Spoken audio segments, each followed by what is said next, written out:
더 열심히 염불하고 수행해야 할 것입니다. 자, 오늘도 여러분들 재미난 이야기를 준비했습니다. 우리 중생들은 저마다 타고난 업보, 타고난 업의 성향이 다 달라요. 그죠? 그래서 예를 들어서 재복이 많은 사람, 재물복이 많은 사람이 있는데 건강복이 없는 사람도 있을 것이고, 재물복, 건강복은 있는데 가족복이 없는 경우도 있을 것이고, 그리고 건강복도 있고 가족복도 있는데 또 재물복이 없을 수도 있을 것이고, 저마다 각자에게 주어진 그 업의 에너지, 저마다 타고난 복의 그릇이 다 달라요. 그래서 완벽하게 공덕이 완벽하게 성취되신 분은 바로 원만구족, 원만하게 둥글둥글 모든 걸 다 갖추셨다 해서 원만구족, 오직 부처님만이 모든 복과 공덕을 완벽하게 원만하게 흠이 없이 갖추셨다라고 경전에서 말씀하고 있습니다. 그래서 우리는 자꾸 닦아야 돼요. 내 삶에 있어서 부족한 부분을 있는 그대로 바라보고 알아차리고 자꾸 닦아야 돼요. 근데 여러분들도 수행을 해봐서 알겠지만 내가 알고 있는 거랑 몸과 마음으로 실천하는 게 한결같지가 않아요. 또 저도 여러분들한테는 참 좋은 이야기 많이 하지 않습니까? 정말 부처님의 소중한 말씀, 또 우리 큰 스님들의 참 소중한 법문, 그리고 우리 불자님들의 그런 소중한 체험담, 그런 가피 이야기를 여러분들에게 많이 전해드리지 않습니까? 하지만 이런 이야기가 참 저도 부끄럽지만 여러분들한테 솔직하게 말씀드리자면 저도 언행일치가 잘 안 돼요. 그냥 하려고 닦고 노력할 뿐이지, 우리 중생들은, 저나 여러분들이나 우리 중생들은 아직 탐욕과 성냄과 어리석음의 에너지가 강하기 때문에 내가 알고 있는 거와 내 몸과 마음이 서로 하나가 돼서 언행일치가 되고 실천하기가 쉬운 게 아니에요. 근데 어쩌겠어요. 자꾸 닦는 수밖에 없죠. 그래서 제가 참 좋아하는 내용이 있어요. 석가모니 부처님도, 그리고 과거에 세상에 출현하셨던 그 과거의 수많은 부처님들께서도, 그리고 앞으로 미래에 출현하실 그 미래의 수많은 부처님들께서도 원래는 우리하고 똑같은 중생이었대요, 여러분. 부처가 될 씨앗이 따로 있는 게 아니라, 부처가 될, 성불할 수 있는 종자가 따로 있는 것이 아니라, 모든 부처님도 과거의 부처님, 현재의 부처님, 미래에 오실 부처님, 모든 부처님들께서도 원래는 우리하고 똑같은 탐욕과 성냄과 어리석음이 가득한 중생이었지만, 그 우리와 똑같은 중생이었을 때 꾸준히 닦고 수행하고 정진했기 때문에 저분들은 저렇게 위대한 부처님이 되셨고, 우리 중생들은 시작없는 옛적부터 열심히 수행하지 않고 쾌락과 즐거움에 빠져들면서 살았기 때문에 우리 중생들은 지금 요 생사윤회 안에서 요 꼬라지로 살고 있는 거예요. 하지만 중요한 것은 그 모든 부처님도 원래는 우리하고 똑같은 범부중생, 업보중생이었다. 그 말은 우리도 지금 탐욕과 성냄과 어리석음이 가득한 지금 우리 중생도 모든 중생 다 함께 성불하게 했습니다. 원공법계 제중생 자타일시 성불도 라는 발언을 세우고 한결같이 꾸준히 수행하고 정진하면 우리도 언젠가는 저 원만구족, 모든 것을 완벽하게 갖추신 저 부처님과 같은 위대한 존재가 될 수가 있다. 바로 이게 불법에서 이야기하고 있는 부처님의 법과 인연 맺은 중생은 미래 세상에 성불하게 될 것이다. 성불을 증명하고 있는 묘법연화경, 법화경전의 핵심이 되기도 하는 겁니다. 그러니까 자꾸 내가 못났다, 아우 내가 어떻게 감히 성불할 수 있겠냐, 요런 그런 하열한 마음, 내가 못났다라는 그런 스스로를 낮추는 그런 마음에서 벗어나서 우리도 꾸준히 노력하면 저렇게 위대한 부처님이 우리도 될 수 있다라는 마음으로 다가가야 됩니다. 그와 같이 수행하고 수행해 나아갈 때 우리 스님들도 수행하면서 수행이 잘 안 될 때가 많아요. 중간중간 고비가 있고 마장이 있고 그렇게 여러 가지 벽을 만나게 되었을 때 우리 스님들도 부처님께 기도하고 간절하게 불보살님께 발언을 세우면서 그 부처님의 가피와 그 부처님의 그 힘과 은혜로서 이 한 단계 한 단계 그 고비와 그 벽들을 넘어서게 되는 겁니다.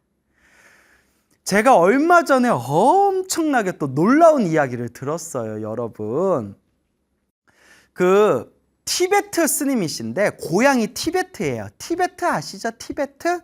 그 달라이라마 큰 스님의 이제 고향이시고 그리고 이제 인도 불교를 직수입해서 불법이 크게 일어났던 티베트라는 나라가 있어요. 그 티베트가 고향이신 그 젊은 스님이 계세요. 지금 아마 나이가 30대인 것 같아요. 듣기에는. 그 스님께서 지금 한국에서 유학 생활을 하고 계세요. 그 고향이 티베트이신 그 티베트 스님이 한국에서 유학 생활을 하고 계시는데 그분이 엄청나게 재미난 얘기를 해주셨어요. 그분이 어렸을 때 그 티베트에서도 굉장히 시골 쪽에서, 시골 지방에서 그 티베트 어느 시골 지방에서 어렸을 때 그 동자승이 돼가지고 그 티베트 사원에서 학교 공부를 하면서 지냈대요. 근데 그 티베트 사원에 그 아이들 가르치는 동자승들 가르치는 학교에 학생이 수십 명이 된대요. 수십 명. 뭐 시골 마을이니까 많지는 않겠죠.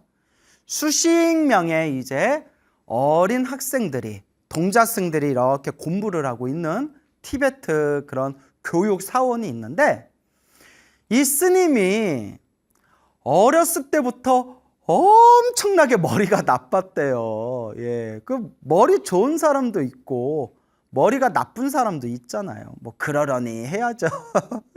그래서 엄청나게 머리가 나빠가지고 뭐 책을 봐도 책이 머릿속에 하나도 안 들어오더래요. 남 얘기 같지 않죠, 여러분? 책을 봐도 책이 머릿속에 안 들어오더랍니다. 그래서 수십 명 학생들 중에서도 항상 꼴등을 도맡았대요. 항상 꼴등을 했는데 그런데 그 티베트 그 교육사원에서 아이들을 가르치던 그 스님, 강사 스님, 교사 스님이 계셨는데 되게 다혈질이었대요. 엄청 다혈질이었대요. 그래서 이 스님이 맨날 꼴등을 하니까 그렇게 매를 맞았대요. 요새는 우리 한국은 이제 애들한테 감히 뭐 이렇게 매를 댄다거나 애들한테 이제 폭력적인 걸 전혀 쓸 수가 없죠. 근데 우리도 어렸을 때는 매 많이 맞았잖아요, 여러분. 사실 아무리 선생님이 옛날에 우리가 뭐 선생님 그림자는 밟아서도 안 된다라고는 말하지만 남의 집 귀한 자식 그렇게 함부로 때리면 안 되죠. 요 티베트 스님이 이제 어렸을 때 하도 맞다 보니까 이러다 내가 죽겠다 싶어가지고 기도를 했대요. 부처님, 제발 제가 똑똑하게 해주세요. 부처님 제발 제가 똑똑하게 해주세요라고 그 어린 나이에 기도를 했대요. 어렸을 때. 우리 나이로 치면 초등학교 때. 그래서 그때 외우던 진언이 티베트 불교에서는 유명한 진언이래요. 문수보살 오자진언. 문수보살 오자진언이라는 진언이 있대요. 문수보살은 지혜를 상징하시잖아요. 그죠? 문수보살은 지혜를 상징하시잖아요. 문수보살님의 지혜의 가피를 받을 수 있는 오자진언이라는 게 있대요.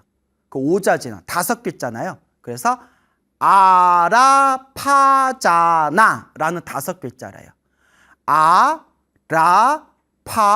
아라파자나.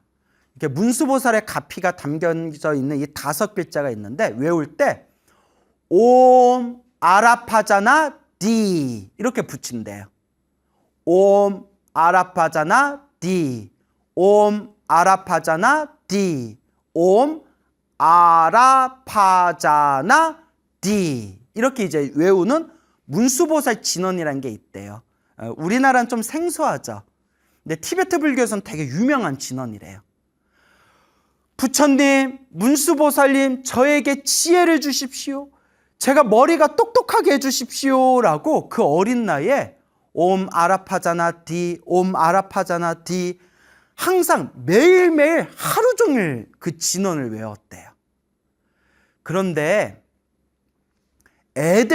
어렸을 때 연부를 하거나 기도를 하면 좀 더 가피가 빠른 것 같아요. 왜냐? 좀 순수해서 그런 것 같아요. 마음이 순수하기 때문에 우리 어른들이 되면 알게 모르게 사회생활하고 주변에 보고 듣는 것이 많아지면서 또 자꾸 이 욕망에 자꾸 우리 마음이 물들잖아요. 근데 애들 때는 정말 순수하잖아요. 애들 때는. 그러니까 그 순수한 어떤 에너지 때문인지 몰라도 애들 때 간절하게 기도를 하면 그런 어떤 체험이라든가 가피가 좀 빨리 오는 것 같아요. 그러니까 그 티베트 스님이 어렸을 때 옴 아라파자나 띠, 옴 아라파자나 띠 그렇게 간절하게 문수보살 진언을 외웠는데 그냥 2, 3년을 했대요. 2, 3년. 그 2, 3년 동안 많이 맞았으려나? 2, 3년 동안 열심히 매일매일 정말 간절하게 진언을 외웠는데 어느 날 책을 딱 봤는데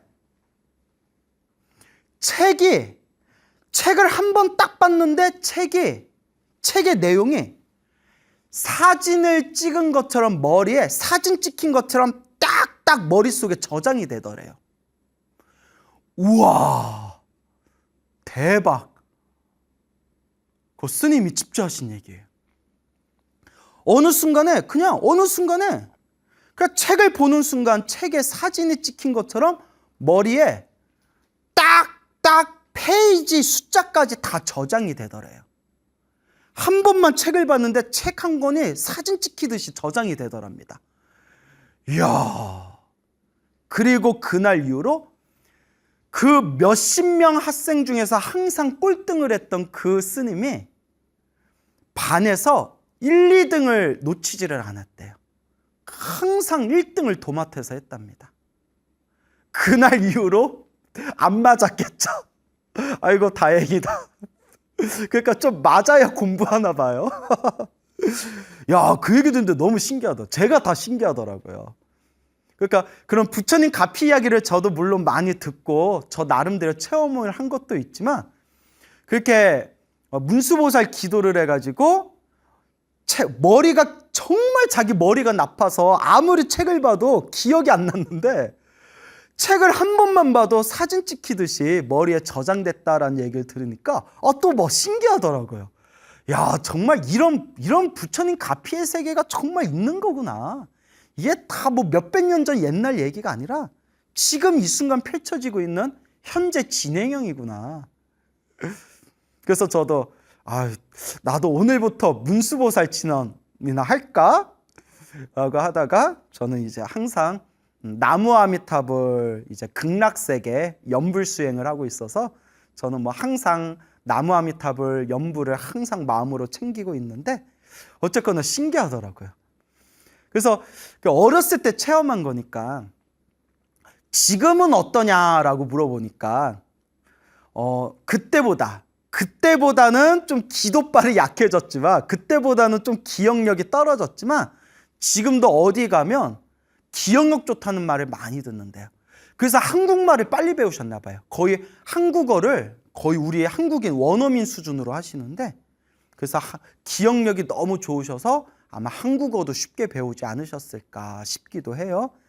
그러니까 이런 얘기 들으면 막 여러분들 막 욕심 생기죠. 야, 그거 문수보살 그 진원 가피 받아서 사법고시 보면 뭐 바로 사법고시예요. 저기 합격하겠네 막 이런 생각들이 드실 수 있겠죠. 근데 기도가피라는 게 꾸준히 해야 돼요. 순수한 마음으로 꾸준하게 해야 된다. 그래서 예전에 제가 달라이라마, 티베트 불교 달라이라마 큰 스님의 그렇게 법문집을 봤을 때 그 법문 중에 강의 중에 뭐 이런저런 얘기하시다가 이렇게 공부하다가 자꾸 장애가 생기면 그 문수보살 오자진언을 외우십시오. 그러면 정말 큰 그런 총명, 지혜 총명을 얻게 될 겁니다.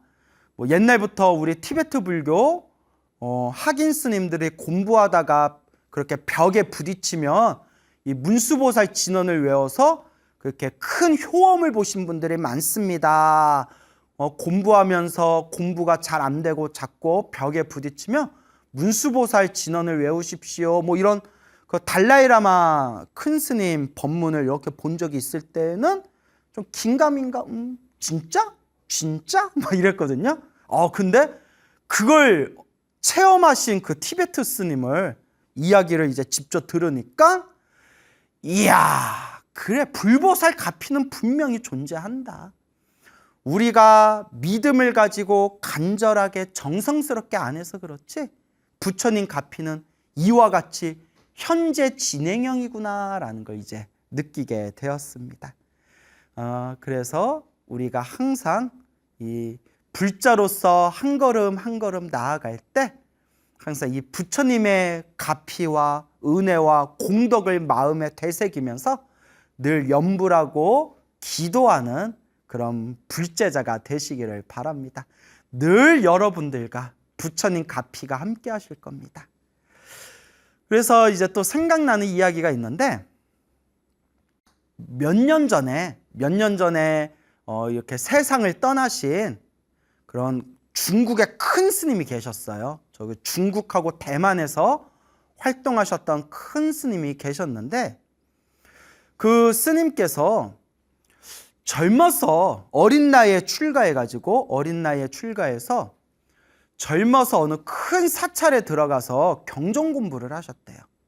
이렇게 이제 경전 공부를 하는데 그 머리가 너무 우둔해가지고 이거 여러분 우리도 주변에 친구들 보면 머리가 귀신같이 머리가 좋아서 그냥 학교 시험 성적이 기가 막히게 좋은 애들이 있는가 하면 하루 종일 앉아가지고 교과서에 줄을 치고 줄을 쳐서 교과서가 걸레처럼 너덜너덜 해지다시피 해서 그 교과서에 구멍이 날 정도로 줄을 쳐면서 공부했던 친구인데도 항상 시험 성적이 빵점인 친구가 있었거든요. 갑자기 눈물 나려고 그런다. 예? 얼마나 안타까워요. 그렇게 하루 종일 공부에 투자를 했는데도 실제로 우리 주변에 보면 머리가 우둔한 친구들이 있어요. 불교에서는 그것도 전생의 업보라고 하는데 그래서 그 중국 불교 그 어른 스님, 큰 스님께서도 어린 나이에 출가해서 젊었을 때 큰 사찰에 들어가서 경전 공부를 하는데 머리에 들어오지를 않더래요. 너무 머리가 우둔해가지고. 그래서 거기에 막 수백 명 스님들이 모여서 공부하는 강원이라고 하거든요. 부처님의 경전을 공부하는 일종의 불교대학. 그 강원에서 수백 명 스님들하고 공부하는데 막 진도를 못 따라가는 거예요. 너무 머리가 우둔해서 막 진도를 못 따라가니까 그 수업을 하시는 강사 스님이 부르시더니 강사 스님이 이보게 이렇게 수업 진도를 못 따라온다면 여기 있을 수가 없다. 차라리 다른 절에 가야 된다. 다른 절에 가. 여기는 공부하고 수업하고 경전 공부하는 데인데 같이 이렇게 공부하면서 수업을 따라올 수 없으니 여기와 인연이 아닐 수가 있다. 그러니까 다른 사찰에 갈 수밖에 없다. 강원에서 짐을 빼야 된다. 뭐 이렇게 얘기를 하더래요, 강사 스님이. 그러니까 막 눈물이 나는 거예요. 얼마나 서럽겠어요, 여러분. 막 눈물이 나면서 나는 왜 이렇게 머리가 나쁠까? 나는 왜 이렇게 머리가 나쁠까? 그래도 이제 절에서 공부하면서 어디서 얻어들은 내용들은 많을 거 아니에요?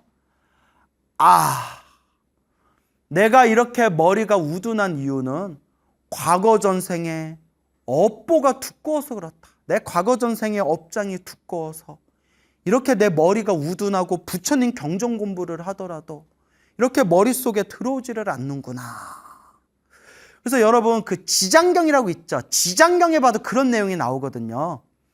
부처님의 대승경전, 부처님의 가르침을 공부하는데 머리에 새겨지지도 않고 기억이 나지도 않고 자꾸 부처님의 가르침을 자꾸 잊어버리는 것은 전생의 업장이 두꺼워서 그렇다. 그래서 고기와 오신채를 다 끊고 지장보살님 앞에 그 깨끗한 물을 올려놓고 간절하게 지장보살 연부를 하고 기도하면서 그 물을 마시면서 오랫동안 그렇게 기도를 하면 지혜 총명이 열리게 될 것이다. 뭐 이런 내용이 지장경에 나오잖아요. 지장경 기도하신 분들은 다 아시잖아요.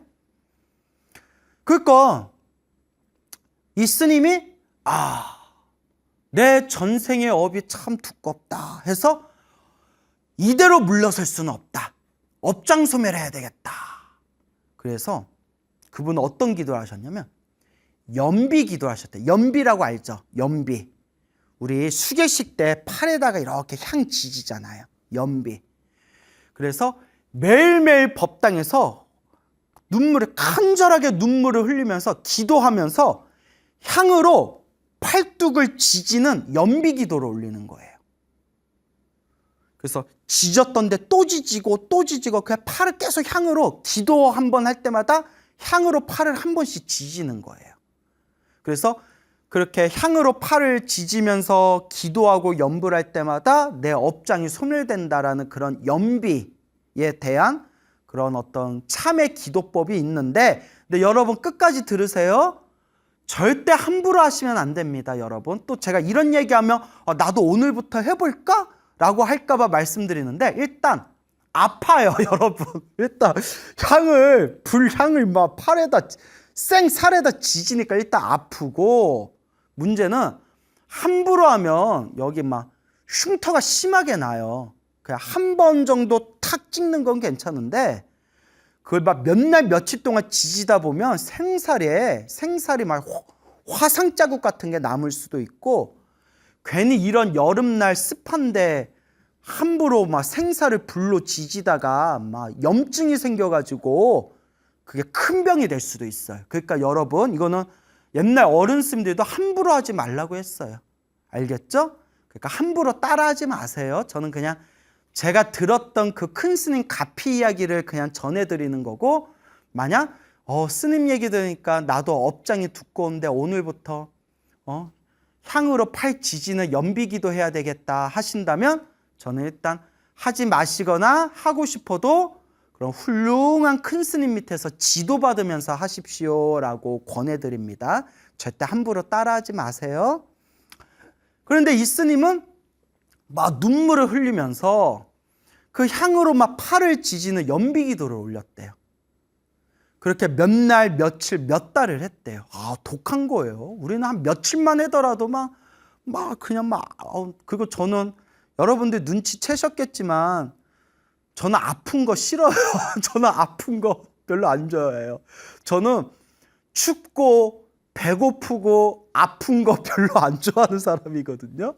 그래서 근데 이런 얘기해도 될지 모르겠는데 제 속가 아버지가 스님이세요. 뭐 몇 번 제가 방송에서 얘기했던 것 같은데 저희 속가 아버지가 스님이신데 좀 젊은 시절을 좀 파란만장하게 살으셔가지고 이제 스님이 되신 뒤에 신묘장구 다라니 기도를 많이 하셨는데 당신이 젊은 시절 살아오면서 너무 당신의 업장이 두껍다라는 생각이 드시더래요. 그래서 100일 동안 젊었을 적에 저의 속가 아버지 스님께서 100일 동안 팔에다가 향을 하나 둘 셋 9번 향을 9번인가 6번인가 향을 9번 지지는 연비기도를 100일 동안 하셨어요. 100일 동안 하셔서 지금도 기억나요. 어렸을 때 이렇게 베면 여기에 막 상처가 나고 그게 고름이 되고 막 고름이 줄줄줄줄 9구멍에서 고름이 줄줄줄줄 새어나오시는 걸 제가 초등학교 때 봤던 기억이 제가 나요. 아직도 나요.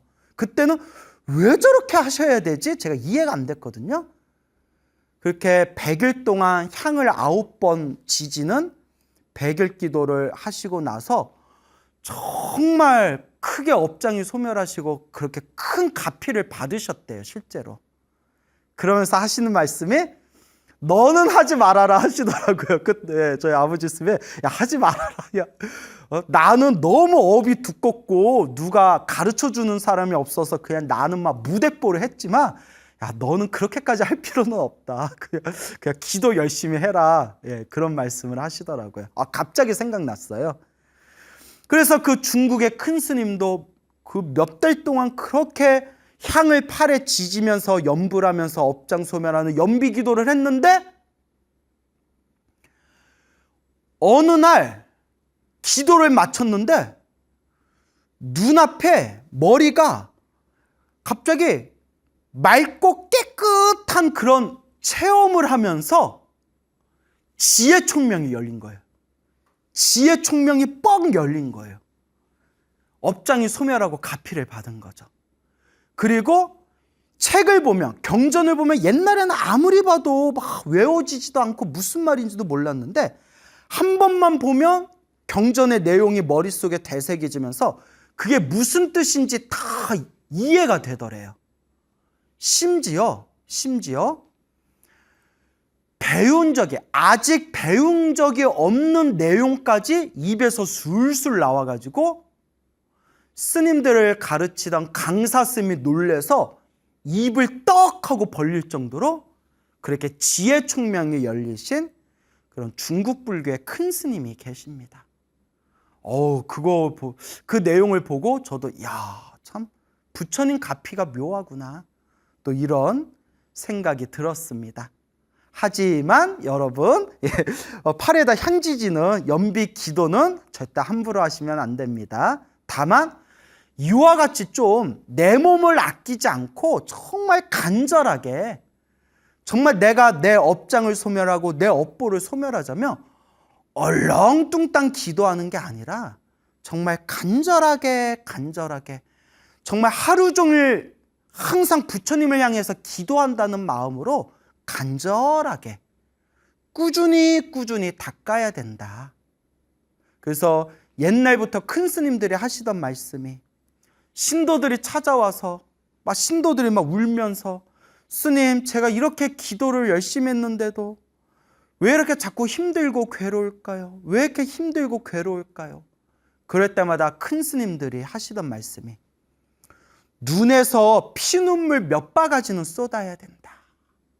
지금까지 우리가 살아오면서 얼마나 머나먼 과거 정생부터 지금까지 얼마나 많은 사람들에게 우리가 상처를 주고 피해를 주지 않았겠냐.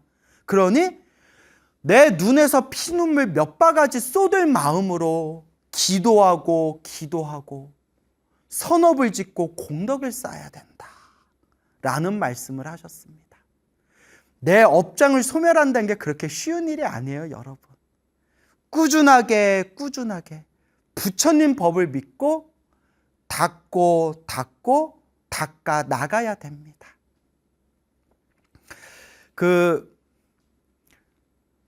2004년도에 2004년도에 세상을 떠나신 그 직지사, 김천이죠. 경북 김천 직지사의 조실 스님이셨던 관응이라는 큰 스님이 계셨어요. 관응 스님, 관응이라는 큰 스님이 계셨는데, 그 옛날 몇십 년 전에 우리나라 3대 강백이라고 존경받던 큰 스님 세 분이 계셨어요. 강백은 그 경전을 가르쳐 주시는 스님들을 우리가 그 강사 스님이라고 하잖아요. 그 강사 중에서도 가장 덕이 높으신 분의 강백이라고 해요. 강백. 그러니까 강사 스님을 높여 부를 때 강백이라고 하거든요. 그래서 3대 강백 스님 하면 한글 대장경을 만드신 운어 큰 스님, 운어 스님. 그리고 또 대천재 스님이라고 불리셨던 탄어 스님. 유불도 3교에 능통하셨던 탄어 스님. 그리고 한 분이 바로 관응 스님이란 분이었어요. 그래서 운어 스님, 탄어 스님, 관응 스님 해서 우리나라 3대 강백이다 불렸고, 그 세 분의 큰 스님 제자분들이 지금 이렇게 지금 우리 한국 불교의 큰 어른들이 되셔서 지금 활동하고 계시는 거거든요. 이 관응 스님께서는 어렸을 때부터 한학에 밝으셔서 또 굉장히 한문을 잘 보셨고 또 되게 지혜롭고 총명하셨대요. 그래서 아마 한 20살인가 19살에 출가하신 걸로 알고 있는데, 그 연표에 보면 정확한지 모르겠네요. 근데 하여튼 그때 젊은 나이에 출가를 하셨는데 일본 또 유학까지 갔다 오셨어요. 근데 그 주변 제자분들 증언에 의하면 참 복이 많은 분이었대. 참 복이 많은 분. 그래서 큰 스님들 중에서도 막 힘들고 괴롭고 막 산전수전 겪으면서 살아오신 큰 스님들도 계시는데, 요 관응 스님께서는 정말 복이 많으셔가지고 그냥 이렇게 꽃길만 걸으셨던 분이다라고 평가하신 분도 있더라고요. 그냥 뭐 스트레스 안 받으시고 이렇게 그냥 술술 꽃길만 걸으셨던 스님이다. 그 정도 복이 많으셨는데, 그래서 그런지 그렇게 성품이 온화하셔서 관응 스님하고 같이 있으면 봄바람이 살랑살랑 부는 것처럼 그렇게 친절하고 자비로우셨대요. 참 친절한 분이셨대요. 봄바람이 살랑살랑 부는 것처럼 이렇게 자유롭고 친절하셨다라고 그렇게 기억하시더라고요, 제자분이. 근데 이 큰 스님께서 굉장히 지식도 아주 깊으시고 공부도 아주 많이 하신 분인데, 법을 펼치려고 이렇게 법회를 열고 법문을 하는데 이상하게 신도들이 모이지를 않더래요. 신도들이 이렇게 모이질 않더래요. 여러분 좀 이렇게 사람들이 많이 모여야 이렇게 좀 법문도 하고 법회도 열고 부처님 법도 전하잖아요. 그래서 관응 스님이 고민하시다가 그렇게 기도를 하셨대요. 기도를 오랫동안 하셨는데 무슨 기도를 했냐면, 부처님, 제가 부처님 법을 널리 전하고자 하는데 제가 법회를 열어 법문을 할 때마다 법당에 신도들이 꽉 차게 해주십시오 라고 이렇게 기도를 하셨대요. 이미 뭐 타고난 지혜와 총명은 뛰어나셨던 분인데, 이렇게 법회 할 때 사람들이 안 모이니까 부처님, 제가 법회를 열 때마다 신도들이 이 법당에 꽉 차게 해주십시오 라고 기도를 하셨는데, 그 기도 가피의 공덕이 있었는지 그 후로 관응 큰 스님께서 법문한다 하시면 사방에서 사람들이 몰려들었대요. 그래서 몇십 년 전 일이겠죠. 그렇게 지방에서 서울에 한 번씩 올라오셔서 서울 조계사, 그 조계사 큰 법당에서 법문하실 때마다 조계사 법당에 사람들이 다 못 들어갈 정도로 법당에 신도들이 꽉 차가지고 그렇게 법문을 들으셨다고 합니다. 혹시 우리 노보살님들 중에 옛날 그 조계사 법당에서 관응 큰 스님 법문 들으신 분들이 어쩌면 계실 수도 있겠네요. 그래서 그런 얘기를 이렇게 제가 그렇게 보고, 참 이 부처님의 가피라는 것은 참 오묘하고 신기하구나. 그래서 지금도 우리 한국 불교사의 한 획을 그으신 큰 스님이 되겠습니다. 그래서 갑자기 생각난 건데, 큰 스님들 중에, 우리 한국 불교 큰 스님들 중에 결혼해서 애를 낳고 출가하신 분들이 많아요. 여담이지만 지금 우리나라에 출가자가 너무 많이 줄어들고 있어요. 그래서 정말 심각할 정도로 출가자가 줄어들고 있거든요.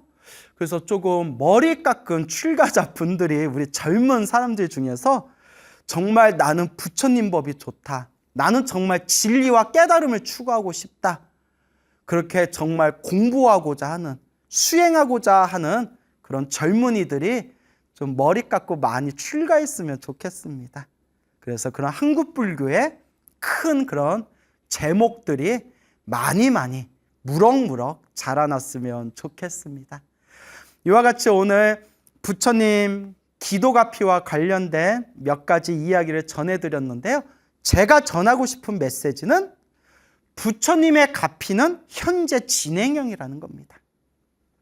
살아가면서 힘들고 괴롭고 답답할 때, 공부하고 수행하다가 자꾸 마장이나 벽을 느끼게 되었을 때, 이 모든 것도 내가 지은 업의 인연이다 생각하시고 우리는 그저 간절히